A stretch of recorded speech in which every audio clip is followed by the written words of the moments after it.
தமிழ் பெண்ணா புடவையில் வந்து ஆங்கிலம் 50%, தமிழ் 50% அப்படி கலந்து பேசிச்சு.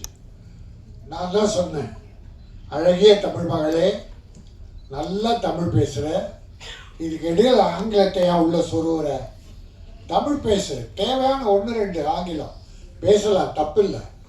நம் தமிழ் இருக்கும்போது இல்லாத போது வேறு இடத்துலேருந்து எடுப்போம். அதனால் இன்றைக்கி ஏறக்குறைய 90% தமிழ்லே பேசியிருக்க. உனக்கு என்னுடைய பாராட்டுக்கள். தமிழ் புடவையோடு வா, இன்னும் அழகாக இருப்பேன். தமிழ் மகளா, அழகிய மகளாக இருப்பேன். இப்போ லீச் புக் சினிமா தயாரித்துள்ள லீச் நம்முடைய அனுப் ரத்னா ப்ரொடியூசர் அண்ட் ஹீரோ. அவர் கதாநாயகன் நடித்திருக்காரு, அவர் தயார் பண்ணியிருக்கார். இசையமைப்பாளர் கிரண் ஜோஷி. 3 பாட்டு நல்லாவே இருந்தது, ரொம்ப நல்லா பண்ணியிருந்தார்.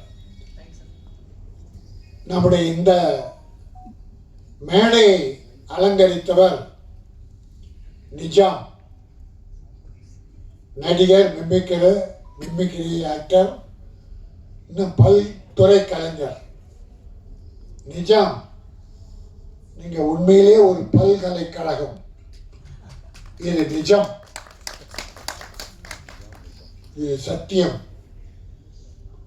ஏன்னா உருவம் தான் கொஞ்சம் பெருசாக இருக்குன்னு பார்த்தா உள்ள நிறைய வச்சிருக்காரு. அதுதான் உருவமாக இருக்கு. நடிப்பு, பாடல், மிமிக்ரி எல்லாமே. இதில் இன்னொரு பெருமை என்னன்னா, இவங்க கேரளாவிலேருந்து தமிழ் சேர்த்து படம் எடுத்திருக்காங்க. கேரளா, தமிழ், கன்னடா, தெலுங்கு 3 மொழியில் ரிலீஸ் பண்ண போகிறாங்க. தமிழும் நம்பிக்கையோடு எடுத்திருக்காங்க, சிறப்பாக எடுத்திருக்காங்க, அழகாக எடுத்திருக்காங்க. ஒரு த்ரில்லர் ஸ்டோரி. அதை எப்படி அழகாக பண்ணணுமோ அதை பண்ணியிருக்காங்க. கேமரா, ரே ரெக்கார்டிங் எல்லாமே நல்லா இருக்கு. இது எல்லாத்த விட கேரள சகோதரர்கள் இந்த மேடையில் தமிழ் பேசுனீங்களே, உங்கள் எல்லாருக்கும் என்னுடைய பாராட்டுக்கள். ஹீரோயினி அழகாக பேசு.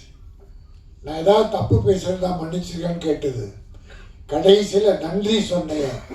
அந்த நன்றி தூய தமிழ். நிறைய நல்ல எல்லாருமே அழகாக பேசு.